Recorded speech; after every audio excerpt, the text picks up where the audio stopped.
This is a presentation of Northeast Streaming Sports. If you like the sweet science, get ready to talk boxing on the Gloved Fist podcast with top boxing writers Frank Lotierzo and Jack Hirsch. Frank, a former amateur boxer out of Philadelphia, writes for NY Fights and can be seen on the Boxing Channel. Jack, an amateur boxer who competed in the New York Golden Gloves, was a 6-term president of the Boxing Writers Association. And now, here's Frank Lotierzo and Jack Hirsch.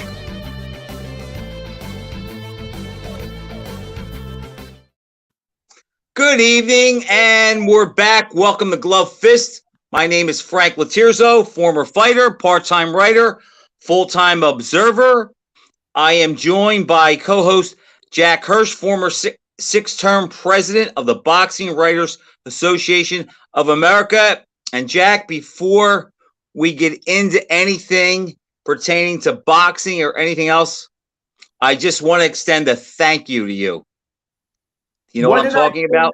What did I do now, Frank? I just want to thank you for sending my inept Miami Dolphins to the playoffs by beating your New York Jets in maybe what was the worst game I've seen all year. I am sick of my New York Jets. I continue to be a fan, continue to be a loyal fan. I don't want to talk about them. I'd rather talk about Adrian Broner than the Jets. Well, Jack, you know what? I can see your point because the Jets don't make the playoffs much, so there's not much to talk about. And the Dolphins don't either. And I'll say right now, they will lose to the Bills Saturday afternoon or Sunday afternoon at 1 o'clock. And it might be the biggest blowout that we've seen in the playoffs in some time. The Dolphins are terrible on the road. They have a third-string quarterback. The Bills have all the momentum. So even though we made the playoffs and you didn't, I only get one more game than you did. Well, I'm just going to say this. Watching the Jet-Dolphin game, which the Dolphins won 11-6, was like watching a John Ruiz fight. Kind of boring, some of the fights. A lot of clutching, grabbing, holding, or maybe a Michael Nunn fight. No. I apologize to John Ruiz and Michael Nunn because I have a modern guy. It's like watching Demetrius Andrade. And that's your boy. Exciting in the Jet Dolphin game. Boy, and that's a low bar, Jack. That's a low bar. That is, and if you saw anyone who saw Andrade fight, to say that he provided more action in the sporting event than other athletes, that's saying a lot. You know, Jack, we're going to talk boxing now, and he did fight on the Tank Davis card this past weekend. You know, he came out and he looked like he had his sense of urgency, but boy, that dissipates fast. You can see when Andrade lets his hands go, he's very gifted. He can box. He's quick, but he just doesn't have the urgency. He fights too complacent, and, you know, what a waste of talent that Andrade has been during his pro career, and no signature fights at this point. And it's hard to picture anybody good who's going to fight him because he could win. He doesn't bring much to the table. He did nothing to endear himself to the fans Saturday night. I got to tell you, Frank, fighters like Andrade, what pains me about them is they waste their prime years. And you wonder what's going to be with their career. Maybe they start getting big fights later on. They put it together. Maybe he winds up being a Hall of Famer. I know we say that about other fighters, but even a fighter like Terrence Crawford, he's going to be a Hall of Famer. Even if he never fights again, he's agreed. Has somewhat of a legacy at least, because he was a pound-for-pound claimant for, a few years. Andrade, what are we to make out of him? He doesn't provide excitement when he fights. No signature wins. Just a lot of talk. I can understand him being an avoided fighter, but you forced the darn issue, and you know how you forced the issue, Frank? Win impressively. Often. Well, not just that. Just fight often. Don't just fight that too. A while. Fight on a regular basis. Fight a few times a year. Then the public is very sympathetic towards you because they see you doing all that you can. And then they start complaining about other fighters not giving Andrade an opportunity if they see he's trying to force the issue, but he's just basically talking. He does nothing to endear himself to the boxing public, and that's why he was the first fight, basically the prelim of the main event Saturday night. As you know, I broke down and bought it, and I excoriated the fight and the card before that. But, Jack, you know what? It wasn't as bad as I thought it would be. I mean, the only knockout was the main event. We had Andrade. He went 10 rounds. He beats Desmond Nicholson in a ho-hum fight that nobody was really paying attention to. In the next fight, Rashidi Ellis, colorful welterweight, boxer puncher, quick hands, kind of articulate. He fought a tough guy in the name of Ramon Villa. And, Jack, I was thinking during that fight, Ellis got out to a good start, boxing, moving, but he couldn't hurt Villa. He couldn't slow him down, and he was even whacking him to the body, and he still couldn't slow him down. And then after about the 7th round, the stronger guy broke him down. I didn't score the fight in the moment. I kind of agree with Steve Farhood's card. I think he had Ellis up by a point or two, but he was dropped twice, Ellis, in the 12th round, 10-7 round. That was enough for him to lose a majority decision. And there's a guy who was actually Joan at Boots Ennis, and they set it up for them to fight back to back. So if they both won, they could make, a fight for an interim title or, preliminary title, whatever it is that they're calling them these days. But it didn't happen. And now we may see Rashidi Ellis fight Villa again in the rematch. But it was a big spot for Rashidi Ellis. He didn't do himself any favors. You know what that reminded me of? You made a good point. Ellis had been calling out Boots Ennis. That reminded me of when Antonio Margarito was said to be the most feared man in boxing. That was during a time when Mayweather was avoiding Margarito. Right. And Paul Williams said, I want Margarito. He's the most feared guy in boxing. I want Margarito. I'm calling him out. And he meant it. And he stepped up, fought him, and beat him. Right, exactly. So Ellis's attitude kind of reminded me of that. Everyone's avoiding Boots Ennis. He says, I want Boots Ennis. If he's the most feared guy in boxing, I'm calling him out. So he stepped up to the plate. But the problem is he whiffed. He didn't deliver. No, Jack. He needed to deliver, Ellis. And even if he wins the rematch, it won't be the same. The luster came off that fight if he does fight Boots. They can make it. They can talk it up. And right now with Boots, with his performance, Frank, I think we have to take a little bit of a step back. He's an amazing talent still. I look for stardom from Boots Ennis.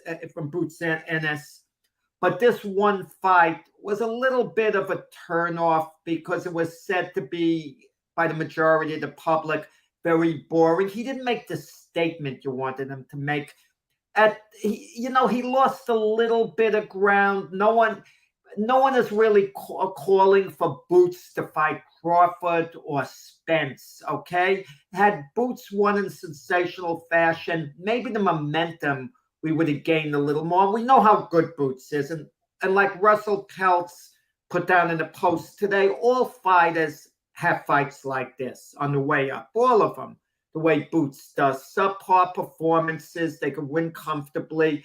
But somehow with Boots, you feel, the performance, was a little bit of a turnoff. All right, Jack, you threw a lot at me. Regarding his fight with Karen Chukazan, however you say his name, I looked at tapes of him before the fight, and I was very underwhelmed. And a lot of guys who I respect, they said, well, this guy can move, and he's one of those European guys that, he can bounce, he can make you look bad. And I agree with that, but I said to myself, can he do it with Boots? He can't punch, so Boots has nothing to worry about. But what I didn't count on was two things. I didn't count on him being as durable as he was because Boots did really hit him, never really had him in trouble or shook. And the other thing that I missed a little bit with Boots is because he's been winning so easy. He never was forced to dig down. And this was the first time he had somebody that was asking him questions. You can't cut me off. He showed he couldn't cut the ring off. I never saw Boots miss so many punches and being so wild and actually throw big hooks and be turned around. And he just didn't look bad. But I'm going to say this, Jack. I believe if Terrence Crawford, and by the way, Boots was a 40-1 favorite. But I believe if Crawford was in there with the same opponent that Boots fought Saturday night, Jack, I don't think he would have looked good either. I think he would have got to him eventually because I think we see now, at least at the high level, Crawford has more of the killer gene, and he will not be complacent to let rounds go by and say, I'm going to get him in the next round. He's going to make a mistake, especially against a guy who was basically trying to survive. So I think that Crawford probably would have got the stoppage, would have looked better, but I don't think he would have looked like a world beater until the end. It was just one of those things, some of these European guys that we don't have much film of, they come in with that stop-start, herky-jerky, in-and-out style. Our conventional guys don't see it much. They don't know how to prepare for it. But at the end of the day, I still would take Boots over any welterweight in boxing except Crawford. And you can attest to this. I have said all along, right now, I've always favored Crawford over Boots. But I said the window was closing. Well, the window is still open and it hasn't closed. I like Crawford over Boots or Ennis. Question to you, Frank. Could this possibly be a blessing in disguise for Boots Ennis? Because like you were watching the fight on pay-per-view, chances are Errol Spence is sitting there with some of his friends watching the fight saying, I could kick this guy's behind. I want to fight this guy. Especially I want to fight him now, he might be thinking. He's not showing me anything. Do you think that could have been going through Errol Spence's mind? And now he gets on the phone to Al Heyman quietly, and he said, get me Boots, if the fight with Crawford can't be made. Jack, I am so glad you brought that up because I've been dying to address that. I do think that the good thing for Boots is he got rounds, he learned from it. But I do believe that same thing with Mike Tyson. After he fought Buster Douglas, everybody looked at him and said, oh, he can be beat. Oh, he can be knocked down. He can be hurt. I could see where Earl Spence was sitting there and saying, Boots is not that hard to hit. I saw him get hit a lot. The guy who's hitting him can't punch.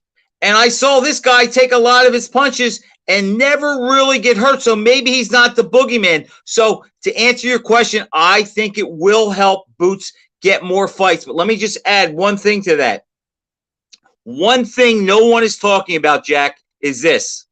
Yes, Boots did not look good. But there's no other top welterweights in the world who fight anything like Kieran Chizukian, and none of those guys can do what he did. So if they think that they can stymie Boots and undress him the way his last opponent did, good luck with that because no other opponent fights like him in the division. So we may not see him look that bad again, but I'm not jumping off the bandwagon. I still think he's the future of the division after Crawford. I agree with you, Frank, but I just want to point something out as far as Terrence Crawford goes. When has Terrence Crawford ever had a fight like this? Maybe when he was a young fight on the way up and we don't remember it. What do you mean? When has Crawford had an opponent that has frustrated him to that point that could keep away? When has Crawford ever had an opponent that has made Terrence Crawford look boring the way Boots looked Saturday? The only guy I can think of is that Kavaliauskas is the one guy who was awkward and made him look ordinary for a while. A little, but Crawford was mixing it up, and he broke his opponent down that night. I was at ringside, and he stopped him. Okay, but there's a difference. Those two are going head to head. But listen, Kavaliauskas was trying to win. Karen wasn't. Right. I'm sold on Boots all in all. But I will say this. Next time Boots fights, the next couple of times, we're going to eye him a little more carefully, because if he has another performance like this, the thought might be, yeah, Boots can be the future of the welterweight division, but is he going to truly be a superstar? Then we might start questioning how much of a star he's going to be in the sport. He's one of the top fighters still, yes, but is he going to distinguish himself from, the other fighters in the other divisions? Well, that's why, Jack, we have to see him in with better opposition. But I really do believe Saturday night was a case of a guy that had a style that just didn't mesh with him, and he didn't know what to do. I was so disappointed that he just didn't cut the ring off better. But the guy, I'll admit, had pretty quick feet, knew how to turn, and it seemed every time Boots was trying to get him in the corner, he either held or spun out, and I just don't think Boots knew what to do with that, where I believe had Crawford been in there at some point after the fifth round, he would have forced him to open up and engage, and there would have been more of a fight. But I think it's a learning experience. But, Jack, how many times do we see guys that are great and fight a no-name foreigner who on film, and I made that mistake in this fight, doesn't look good, and then they come over and they make the conventional American polished boxer look ordinary? And I do think that was a big case the other night. And I'll say this also, the Chirkanian, however you say his name, I think he showed that he had a really good chin, because Boots hit him with some good shots and was trying to get him out, and he really never had him in trouble. Now, the main event with Tank Davis, against Hector Garcia, I'm going to tell you what I find intriguing, Frank. These are two fights in a row in which Tank Davis has sold out big arenas. He sold out. Thinking that too. And the fight before that at the Barclays Center, he sold out the arena against Raleigh Romero. Is Tank Davis the next Floyd Mayweather as an attraction? Now, we know Mayweather was a boring fighter, but as an attraction, for whatever crazy reason, he took off. Is Tank Davis the next Mayweather in that regard? I don't think he could ever be the promoter and the self-manager that Mayweather was, but Tank has a lot of opponents out there that make for intriguing fights to test him, and he's more exciting than Mayweather because he's a bigger puncher. I don't know, though, if he can promote like Mayweather, Jack. Nobody could put the black hat on and become the bad guy like Mayweather, but I know he sold out. 2 arenas in a row, and fighters don't do that normally. That's rare. But I'd like to see him fight in Las Vegas against an ordinary opponent. I mean, a good, like he has the last 2 fights, like Garcia and Romero. I don't mean to insult them by saying that they're ordinary, but guys who aren't big names, where Tank has to be the big name. And let's see if he can sell it out. Obviously, a fight with him and Ryan Garcia, if it ever comes off, is going to do major business because it's a great fight. But with that said, Tank has a number of legal issues there on the table. Okay, a number of serious legal issues that are probably going to get resolved soon. And that does put the Ryan Garcia fight for the middle of April in serious jeopardy. But let's talk about last Saturday night. How would you evaluate Tank's performance? I would probably give him a B. I think I had the fight even after 8 rounds. I think, as some have said, that he took a guy that wasn't great and made him look a little bit better than he is. But I think, Jack, the Tank is one of the better blends of speed, power, boxing ability, and IQ in the game right now. I could see him being in the top 10 as far as the pound-for-pound fighters. What scares me about Tank is this, Jack. I don't think he's a legitimate lightweight. I know he's never going to fight below lightweight again. I think, like Lomachenko, he's more of a natural junior lightweight. And I worry about Tank against taller guys that can use their reach and that can keep him outside. And as you saw this weekend, he was getting clipped a little bit outside. Now he countered well and he answered, but he was getting clipped against a guy that's not really a big puncher. He was marked up under his left eye after the fight. So it'll be interesting to see. But I do think I have changed my thoughts a little bit, Jack, if he fights Garcia. I do think that Ryan's size and reach can be a problem for Tank, and Garcia can punch. I just think that Tank is the better technician with better form. Can he apply it when they fight? I don't know. That's why it's a big fight. I hope that it happens. Frank, don't laugh when I say this. You're going to do a double take. You know who Tank kind of reminds me of? Don't laugh. Julio Cesar Chavez. And I mean in this way, not exactly style-wise. He doesn't have the left hook to the liver quite the same way. Like Chavez, Tank can lose early rounds, and it doesn't seem to bother him. He kind of grinds opponents down. Tank could get down 2 rounds. He doesn't give it even a thought, it seems. And eventually he gets to his opponent little by little by little. And when we mention Ryan Garcia, I see parallels to the Meldrick Taylor Chavez first fight. I could see Garcia beating him good the first half of the fight. And somehow Tank will keep grinding. And even though Garcia is a puncher too, Tank's the more dangerous puncher in the late rounds of a fight like that. And Tank has got 2 hands. Garcia is basically left hand. Yeah, okay, but so I can kind of see the type of fight where Tank late in the fight, especially down on points, knowing he has to come on, Garcia tiring a bit. So it's funny about that fight. You were firmly for Tank, even though you still pick him. But now the gap is closing in your view. Yes. As far as Garcia's chances of winning, I was firmly for Garcia. Now the gap is closing. I might pick Tank, if the fight's actually coming off, because I see something in Tank where the second half of the fight, okay, rounds 9, 10, 11, Tank is going to be the stronger of the 2 guys. I could see him really coming on. Can Garcia hold him off at that point? Jack, I don't see Tank and Chavez alike at all. I think that Chavez wore you down. He lost rounds. A lot of swarmers take a little while to get going.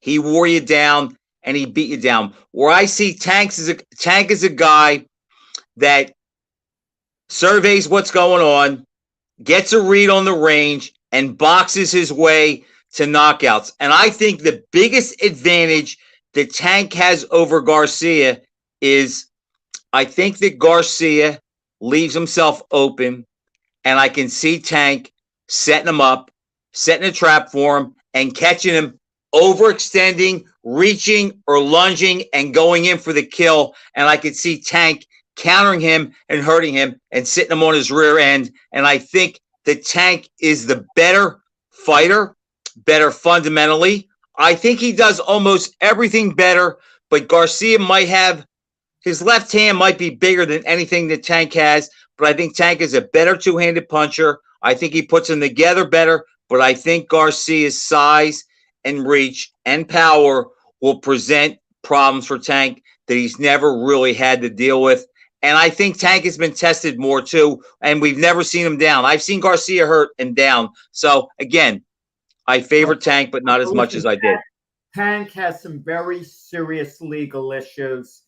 The fight with Garcia is far from a done deal. Far from a done deal. You know what worries me about Tank, Jack? Here's what worries me. Now, look, we know the allegation supposedly that he smacked his the white. Allegations. It's more than one allegation. Okay, but didn't the woman in the last one recant them? There's another. There was a hidden run, and there are a couple of other allegations. Okay, here's what scares me.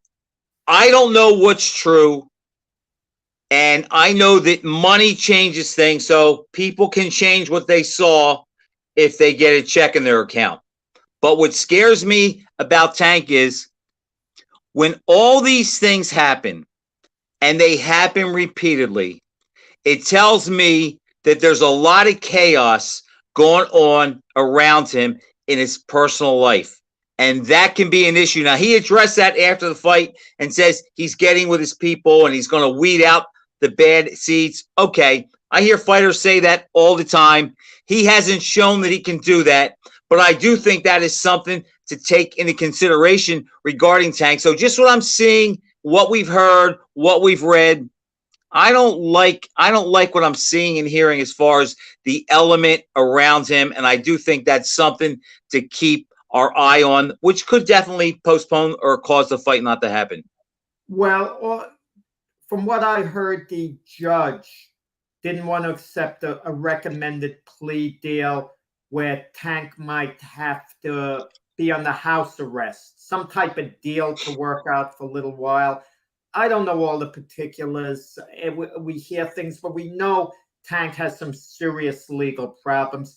It depends on what judge you have. They might, if a judge feels someone is getting their life back together, to give them an opportunity. I mean, you never know what's what. Let's see what happens. Tank's due in court soon, and we're going to know a lot more in the near future to comment. Who do you think, if the fight comes to fruition right now, April 15th is the tentative date, right? Who do you think will be favored? Tank. Tank will be favored? It's a virtual even money fight. What I didn't like, too, is Garcia not taking the tune-up. Tank took his tune-up against a credible opponent for a tune-up. Hector Garcia is credible for a tune-up. He's not the ultimate test, right? But he's a stiff test. And if you have a really terrible night, you could actually lose a fight. It's that type of caliber opponent if you're not on top of your game. And Garcia pulled out altogether to get ready for Tank. I mean, he had a fight supposedly scheduled against Macedo Garza, I think the Filipino. Okay, and why not take that fight? Why not? This way you could compare Ryan Garcia and Tank Davis, and it's so much better for promoting the fight. It would help. It would have definitely helped the gate, Jack. I don't have any concerns about that because of Garcia's age, and I'm sure he's been staying active, and he knows, he has his eye on what's going on. I don't think that's an issue. Maybe he didn't want to take a risk of looking bad and it hurting the gate. So I don't think that's a big deal, but I do like the fact that Tank was confident and took the tune-up. And look, he got in 8 good rounds. He was coming on. I had the fight even after 8. He landed a beautiful left hand. And you know what I liked, Jack? I liked that Hector Garcia. How many times do you ever hear a fighter say, hey, that one shot hurt me. I didn't have my wits about me and I couldn't see. Well, then you basically admitted that he knocked you out. And not many guys admit that. But getting back to Tank and Ryan Garcia, I think you asked me this a week or two ago, not long ago. What do I place the odds on of that fight coming off? And I said 70-30 against it coming off. I'm revising it. 80-20 again of it not happening. That's what I'll say. Because of promotional issues or legal issues? A combination of all of them, okay? Maybe Tank can get probation on his cases, meaning he would be allowed to fight, and get permission of the courts. I'm not questioning that, but all the elements involved, and keep in mind, Ryan Garcia has had his issues as well. We have a ton of sympathy for people who've had, mental health issues. He's had it. Right. Before. You don't know what place he's in right now. We hope he's in a good place in his life. Okay, we hope so. Well, his Twitter's working, so it seems like he is because he tweets every day. I mean, with all that Twitter noise, real fighters don't go on Twitter all the time like that. It's a waste of energy unless you're really trying to get a guy to step in the ring with you, to banter back and forth. But I just don't think the fight's coming off. It's certainly not in April. Well, I think you're probably right. It's a shame, Jack. I was talking the other day to a friend of mine who's not a big boxing guy. He used to follow it pretty close back in the day, as we like to say. And he says, Frank, he goes, nobody holds my interest today.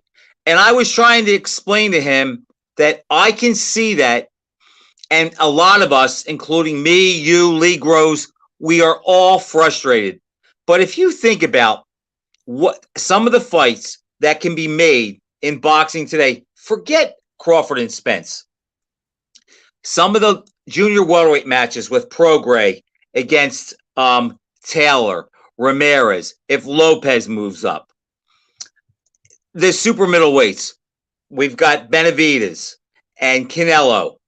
And if Charlo moves up, and maybe even Caleb Plant, okay, he's back in the mix a little bit. And then, Jack, everybody likes to rip the heavyweight division. You must be desperate, Frank. You mention Caleb Plant. Let me throw this at you, Frank. The average person who's not a boxing fan, you've come across them and they've talked fighters with you. Do you realize there's not one active fighter that the average person who doesn't follow boxing knows? Now, the average person who doesn't follow boxing, they can name Muhammad Ali. They can name Mike Tyson. They could have said Floyd Mayweather. They could have said Sugar Ray Leonard. They could have said Oscar De La Hoya. Right. Big names. The closest guy we have, Jack, right now is Canelo. I don't even think the average person on the street, right, but that is the closest one, and that's a little less than, what we're accustomed to. The average person, the average man or woman who doesn't follow boxing at all, they probably wouldn't know Tyson Fury. If you mention Evander Holyfield, they'd remember. Yes, they know Holyfield just through Bo and Tyson. Right. I mean, I don't know, is that good for the sport, bad for the sport? We hope if it's Tank Davis at some point, it's not for the wrong reasons, not the guy who... Right, and I don't think Tank can be a torchbearer. But, Jack, the point I was going to make is think about the fights that we could see. Let's just take the heavyweight division. Now, everybody agrees the heavyweight division is not at a high point. However, think of the matches that are out there. Think about Fury versus Usyk, Fury versus Joyce, Fury versus Frank Sanchez, and then you take Wilder against Joyce, Usyk against Wilder. There are so many good fights that could be made that could stimulate interest in the public because people want to see good fights. They don't even care about the names if they get a good fight. And it's so frustrating because, no, there's not a lot of great fighters out there, even though I think there are some greats and potential all-time greats. But we just don't see the fights. I mean, I complained last week about paying for a card, $75, that I knew, and I turned out being wrong. I said all three favorites would win. Ellis lost a close decision, so 3 of the 4 favorites won. But the other fights, there was really no doubt. I mean, even in the Boots fight, yeah, he didn't look great, but he won every minute of the fight and won every round. But it's just a shame that they don't do that, and we don't see more of that. Lee Groves made a comment. I want to congratulate Lee Groves because it was announced today the winners of the Boxing Writers Association of America's annual awards. And Lee Groves won the Good Guy Award. And Lee's a well-deserved, Lee. And Lee, if people don't know, he's involved with CompuBox, by the numbers. Lee's one of the ultimate experts when it comes to the punch count. Something our own Frank Lotierzo is a big, admirer of the punch count. I know if Lee and I watch Ali Frazier 1, we'll get different counts. Swears by the punch count, and he uses it to back up his argument. I'm only kidding, Frank.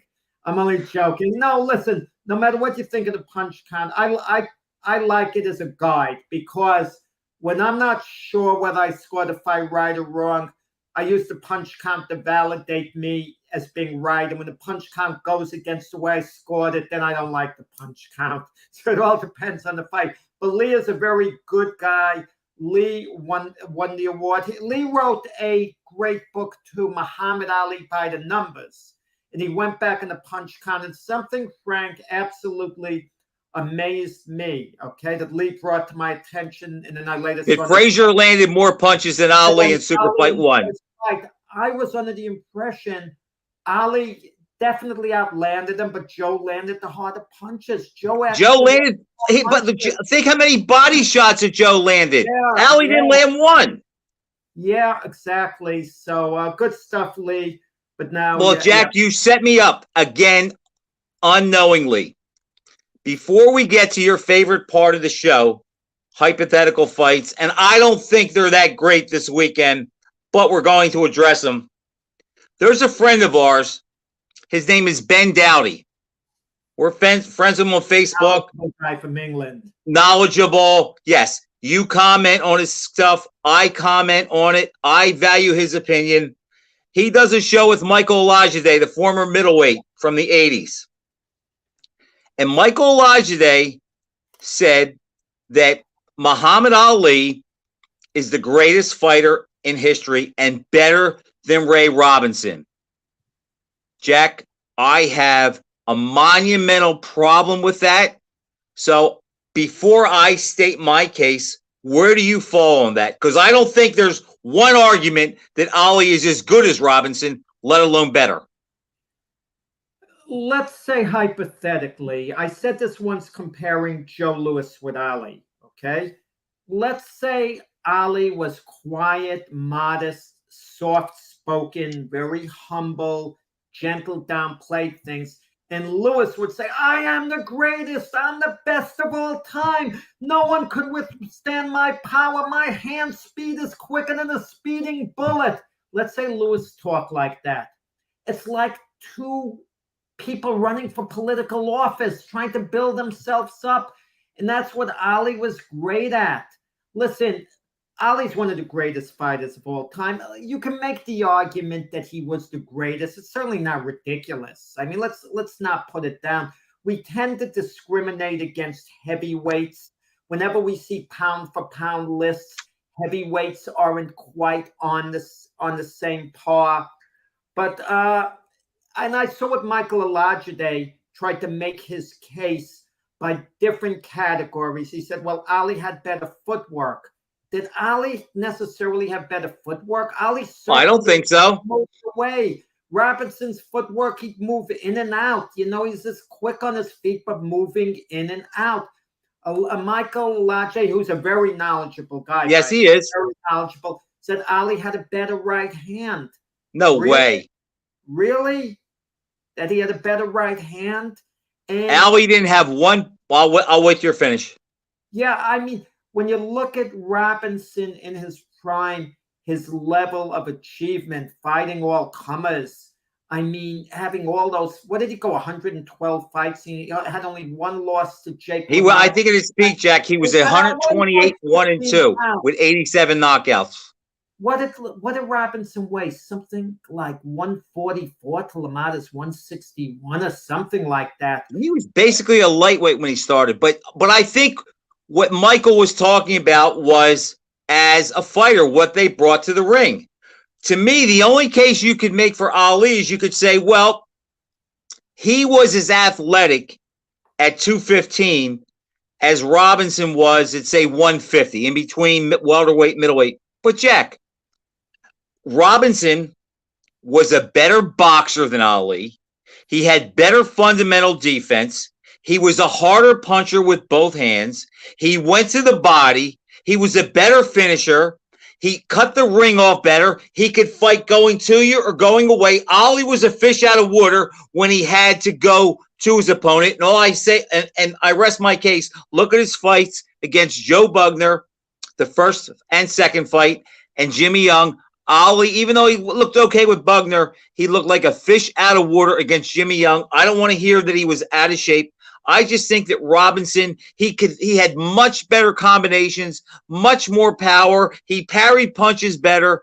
Maybe pound for pound speed was close, but I just don't see any metric where it can be said Ali was better. Ali threw basically 1-2s, couple uppercuts, a couple hooks. Robinson threw every punch in the book, scored knockouts going forward, backwards, and sideways, fought just as good of opposition. I just don't see the case. And I think if they were the same size, and I know this isn't the be-all, end-all, I think if they were the same size, I think Robinson would beat the crap out of Ali. I wouldn't go. I think you're getting carried. And Jack, he would a little bit. Robinson had a more killer instinct. He was a better finisher. He was a better two-handed puncher. And Muhammad Ali's my idol. If it wasn't for Ali, I wouldn't be sitting here right now. But Robinson, to me, does everything better. Oh, come on, Frank. What? I wish Smoking Joe Frazier, who was a buddy of yours, I wish he's looking down on you saying now Ali was your idol. And he's thinking that he was. Frank, who used to drive me around, who I hung out with, is saying Ali was my idol. Joe knows that. Looking down at you, he's not too pleased with you, Frank. Joe, Ali was my idol, Jack, but I have to call it the way I see it. Robinson was the greater fighter, and I just disagree with anyone that says Ali was a better boxer, had a better right hand, had better footwork. Ali had great footwork for a heavyweight, but he is not Robinson. And Robinson was better offensively. Go ahead, Lee. We can't compare Robinson to Ali, who would have won who. They're different weight divisions. I don't want to start with all that. Well, Jack, you may not want to do that, but that's the way I break it down. I'm not going to compare Roberto, say who would have won between Roberto Duran and Archie Moore. Jack, that's what pound for pound is.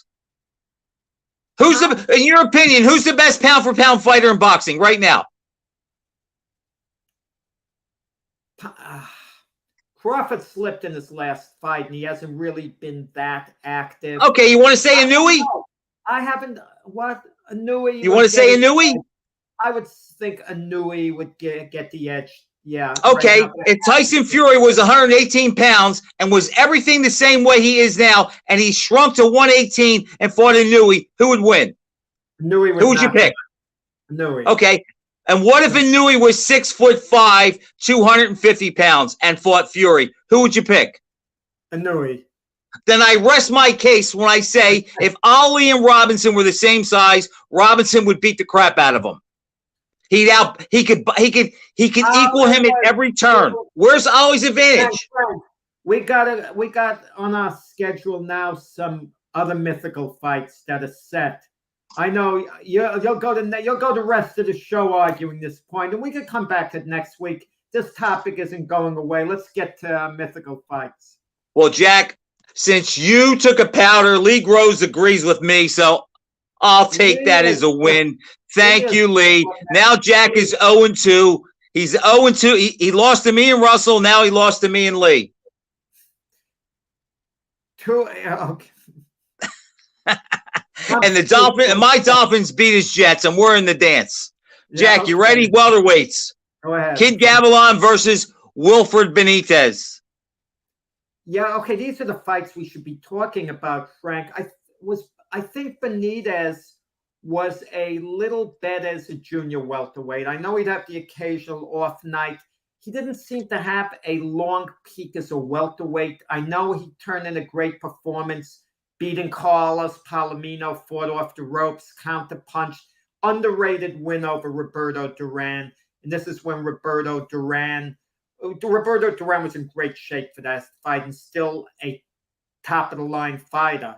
And, of course, there was a loss to Sugar Ray Leonard. Benitez acquitted himself well in that fight and lost to an all-time great in Leonard. I think it's a very close fight. I think Benitez, who's a defensive master, doesn't quite muster up enough offense to outpoint Gavilan. I like Gavilan on a very close decision. I think he just could muster up more offense. Kid Gavilan boxed very well from the outside. So he would score with certain jabs, maybe not cleanly, but he would leave an impression that he was doing a tiny bit better than Benitez. I agree with that. I think that Gavilan's hand speed and the way he puts his combinations together, I think the fight would resemble Benitez and Leonard. I don't think Gavilan would do quite as much damage when he landed as Leonard did, but I think Gavilan, his speed, his ability to go in and out, and Gavilan was one of those guys that he wasn't a big puncher, but he sort of fought as a boxer puncher, so he could come and get you, and if you came after him, he could counter the heck out of you and do well. So I think that Gavilan, because of hand speed, the way he put his combinations together, Benitez isn't the busiest guy. He can't hurt him. I'm going to go with Gavilan. Close decision, though, you'd say, right? Oh, yeah. The fight goes the distance. It doesn't get stopped. I agree, Lee. Yeah, Gavilan's offense, versatile, could throw any punch, can put him together. I like Gavilan. All right, Jack. Number 2, and I'll take this one first because it's easy. Rocky Marciano against Floyd Patterson. I don't see any path to victory for Patterson. Patterson actually fought as an attacker, but I think against Marciano, he would try to fight him like he did Chuvalo. I think he'd try to move and box. I don't think he could hurt Rocky. It might take Rocky 2 or 3 rounds to track him down, to beat him down, but I think Marciano stops Patterson within 6 rounds every time. That's a bad matchup for Floyd. You know, it's funny. I'm just the opposite. I think it's a much harder fight for Rocky than anyone can imagine.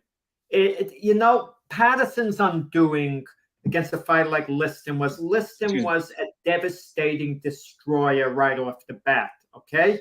It's so hard against the Liston to survive a couple of rounds. It's that way against fighters like Liston and Mike Tyson, Jack Dempsey. They're quick destroyers. Rocky was a wear-him-down fighter. Yeah, he could take you out with one punch, but he wouldn't be able to impose himself on Patterson right off the bat the way Liston did. I think, if you look at Patterson's fights, he did fight other punchers. He did fight Jerry Quarry. 2 fights went the distance. Quarry could hit as hard as Rocky. He just didn't hit you as often and would put on that type of pressure. You think punch for punch, Quarry hit as hard as Marciano? I think for one punch, yeah. I got to disagree with that, Jack. Well, I'm a big Jerry Quarry fan. Quarry had faster hands than Rocky. He had faster hands. Put it that yes. way. Okay. But Rocky would wear you down. He fought Chuvalo Patterson. It was a grueling fight. It went the distance. Chuvalo was every bit as durable as Rocky. Every bit as tough. He didn't have the Marciano punch. That would be the difference. He didn't cut the ring off as good, and he came in high, which made it easier for Patterson to escape. Oscar Bonavina. I was at the Garden when Patterson beat Bonavina. Close decision. Bonavina was a very physical fighter, a bull of a man. And Patterson outfought him. I see Patterson giving Marciano fits with his fast hands, getting off to a lead, cutting him, having it his way. And then the 15th round, I see it gradually turning, in the middle rounds, little by little. And I think Rocky gets to Floyd, eventually stops him in 12 rounds or so, has to come from behind. But he just wears him down, and eventually Floyd starts slowing down little by little around 9, 10, and that's when Rocky has his big moments and gets the stoppage. Okay, well, we both like Marciano. I just think style-wise, because Rocky is an attacker and he puts pressure on from the opening bell, and he comes in low, not high like Chuvalo, where Patterson can jab him, move around him, tie him up. I just think Marciano's chin and power would be too much, and I don't think Floyd's chin and power hold up to Marciano's pressure and assault. I don't think it goes past 6 rounds. In the middle, you think the early part of the middle rounds is what you think, and I think it would be the later rounds that Rocky would prevail. We like the same guy. It's just we have a disparity over a good number of rounds. Jack, if I happen to fall asleep the night they fought, and I called you up the next morning, and I said, Jack, I fell asleep last night. Who won the Marciano Patterson fight? And you said, Frank, Marciano got him in the 10th round. I would be very shocked. I think if the fight went past 6 rounds and Floyd got out of the 6th round, I'd be very surprised because, again, if you go after Floyd, he will try to mix it up with you like he did with Liston. I just think that I would be surprised if it went that deep. Okay, yeah, okay, but we both like Marciano to ultimately win. You don't think it would go that long? You're talking in terms of 5-6 rounds, right? And I think if they fought 10 times, Rocky would win all 10. I'm going to tell you this though. Rocky, at the end of his career, he even admitted he lost his drive a little bit. He wasn't after the Moore fight. When he stopped Moore 9 rounds, Rocky Marciano continued fighting. I think a young Floyd Patterson would have dethroned them because I think Rocky was going to start slipping, and I think a Patterson on the way up would have beaten him. Look how easily Patterson beat Archie Moore after, Rocky fought him. Maybe Rocky took something out of Moore, granted, but I think had Rocky retired at the right time. So if Rocky didn't retire, they could have fought in 57, right? I think Marciano would have been declining. He lost a certain amount of his drive. He admitted it himself. He just couldn't train quite as hard, and he was sick of Al Wheel taking half of his money and interfering with his life all the time too. Yeah, and he had the bad back. Yeah, but Rocky in his prime, he beats Patterson. Let's not argue about that.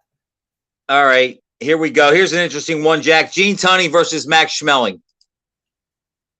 You're probably going to disagree with me. I know I never do that, Jack. I know Tunney was a master boxer.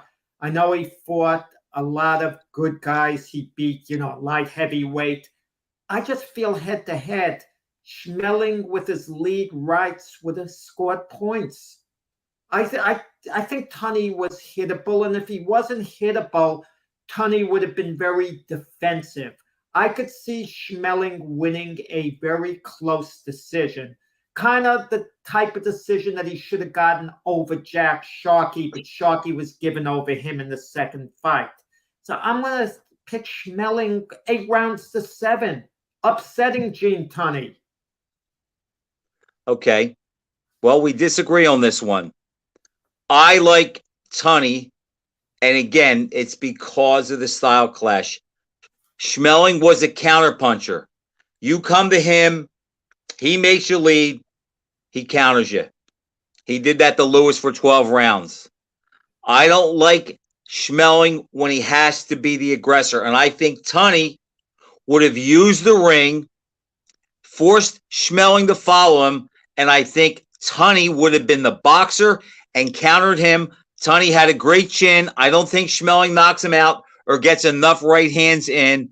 I think Tunney would win a very close decision with neither guy being hurt that bad. But I just think the fact that, and I'm big on this, there are not many fighters in history, and the ones that are, you can name and I can name them, that are equally effective going forward and backward. So a lot of times when I look at fights like that, I try to picture in my mind who wants to use the ring and who wants to close the distance. So Tunney, I know his style. He's going to use the ring, circle to the left, force the other guy to come to him. Where Schmeling, he's more like a Jerry Quarry or a Jimmy Ellis. He likes to inch back and draw you in so he can counter you or beat you with a lead. I don't think Schmeling would be able to do that with Tunney. I think Tunney would break his rhythm up, force Schmeling to lead. And if we think about that, that's not Schmeling at his best, but Tunney would be fighting his fight. I think Tunney wins the decision. You make very good points, and they're thought-provoking style-wise. If I had a long time to analyze it, I might think, gee, maybe I should give an edge to Tunney style-wise. But remember this, Tunney kept his hands uncharacteristically low. It was like an imitation Muhammad Ali of his time, but not as quick to pull back quite the way Ali, was, not quite as athletic. That's why I kind of feel Schmeling's lead rights would have scored now and then. I think it would have been a timid fight, very timid fight, not exciting. And at the end of the fight, I think a lot of people would have had, others, a lot of people would have thought Tunney deserved the decision. A lot would have felt Schmeling deserved the decision. Who knows how the judges would have scored it. But I think it would have been close at the end of 15 rounds. Well, I agree with that, Jack. I agree. And I don't think Tunney would win 10 out of 10. I just think the style matchup favors him, and I think he'd navigate more rounds. All right, Jack, here's one that the world's waiting for. Mustafa Hamsho versus Juan Roldan. I have no idea, Frank. No idea. The two bulls meeting head on. So I have no idea what transpires. To my knowledge, was Roldan a dirty fighter? We know Hamsho was the ultimate dirty fighter. Donnie Lalonde, Roldan could be a little rough, too. He had that Argentina hardness about him. Donnie Lalonde told me once that when he fought Hamsho's the only fighter he ever fought who threw combination fouls. 2 fouls at one time. He wouldn't just foul you. He'd hit you with an elbow, then thumb you, whatever. Hit you low, kick you in the kneecap. At the same time, practically. Man. Roldan actually gave Marvin Hagler a better fight than Hamsho did. And think about this, Jack. Hold that thought for a second. Think about this. That's a great point. Roldan will never compare Hagler and Roldan as fighters, right? Correct. But Roldan, because of his unpredictability and his awkwardness, gave Hagler a lot of trouble and went to the 10th round. That correlates with what happened to Boots, a guy that's not as good, but just so unconventional, he can make you look bad and give you a hard time. And Hagler, until the very end, did not look great against Roldan. You can't make that comparison. Roldan came to win against Hagler. In fact, it was the only official knockdown of Hagler's career. Probably should have been called a slip. It was insignificant in Hagler touching down quickly. But it's hard. 2 guys going head to head. I was going to say Hamsho in the beginning. I'm going to give a little edge to Roldan. It's a close one. It's one of those fights where every other day I'm going to change my mind. If they fought, it is that kind of a fight, Jack. I agree. One guy would win 3, one guy would win 2. That's my feeling on it. I agree with that. If I'm forced to make a pick, I think Hamsho was a little busier, a little harder to deter. I think Roldan might have been a bigger puncher, but since Hamsho would force him back, I think that would take some of the power off his game. I mean, I could see, Hamsho 5'4", 6'5", something like that. As Lee said, he could be vulnerable to cuts, but Hamsho was always in great shape. He was pretty much just as fresh in the 10th and 12th as he was the first. I give a slight lean to Hamsho, but, if they fight 5 times, it's 3-2. Nobody's going to shut the other guy out. It would be an interesting fight. Both guys like to attack. I think Hamsho is more comfortable. I think I'll go with him by decision. And Jack, remember when he fought Hagler the second time and he headbutted him? Well, I was at the Garden for Hamsho. At Madison Square Garden, and I never saw Hagler's switch go off until that. That was he signed his death warrant when he did that. Yeah, Hagler knocked him out in 3 rounds, and I remember the knockout being very sudden and unexpected to me. The first time they fought, Hagler beat on him for 10 rounds. It was a tough fight. It was a very tough physical fight. But Hamsho was walking to Hagler, sticking his tongue out, while Hagler was beating the heck out of him. Yeah, well, listen, it kind of reminds you maybe Hamsho, a little of Ricardo Mayorga was a later day Hamsho in a certain sense. But Mayorga would be insulting with his words, and sometimes it could get to an opponent. It did get to Vernon. I think, but Hamsho is clearly a better fighter than Mayorga. Yeah, I would think. Hamsho says if there's to this day, if there's no Hagler, I'm the champ. I'm the middleweight of that era. Hamsho, I wouldn't say so. I don't know how it would have played out if it wasn't for Hagler. No, he likes to say that though. Yeah, okay. Who knows who? I have a feeling if Hagler wasn't around at middleweight when he fought, the title maybe would have changed hands a few times, on a revolving basis. Guys would have won, and then they would have lost it on their first defense, a few of them. I mean, well, Jack, we disagreed on two. I like that. I like Tony. You like Schmeling. You took Roldan. I took Hamsho. But they were close, but those are toss-up fights for the most part. Right. Yeah. Like if you told me Schmeling against Jack Dempsey, I would have gone with Dempsey style-wise. Okay, that would have been my feeling on that. Okay. All right, Jack. Next week we have one left. We'll hit it next week, and we'll start off with Muhammad Ali and Lennox Lewis. Until then, thank you for watching, Jack. Great show. Nice talking to you. We'll talk during the week. Same here, Frank. All the best.